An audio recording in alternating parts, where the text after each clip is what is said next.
If you did your best, that is enough. Hindi mo kailangan sisihin ang sarili mo dahil nagawa mo na yung part mo. Yo, you're listening to Romeo. May pagkakataon ba na tinatanong mo na yung sarili mo tungkol sa mga pagsusumikap mo? Iniisip mo na parang walang nangyayari kahit na binibigay mo naman lahat ng efforts mo? Hindi mo may iwasang isipin yan at okay lang yan. Ang pagtatanong sa sarili mong kakayahan ay senyales lang na ikaw ay nagle-level up. Nag-iisip ka na ngayon kung ano pa yung mga kailangan mong baguhin o adjustments para mas effective ang resulta. Minsan kasi kailangan muna natin maghirap para magkaroon tayo ng reflection kung ano ba talaga yung kailangan natin i-improve. Huwag mo masyado sisihin ang sarili mo dahil hindi mo yan kasalanan. Nasa part ka pa lang kasi ng progress kaya kailangan mong magpursige.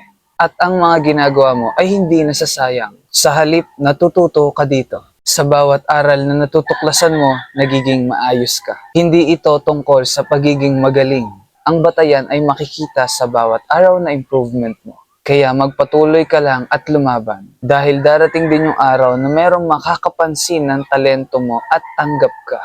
Kaya ibuhos mo na lahat ng makakaya mo at gagantimpalaan ka ng mundo. Again, this is Romeo and follow for more.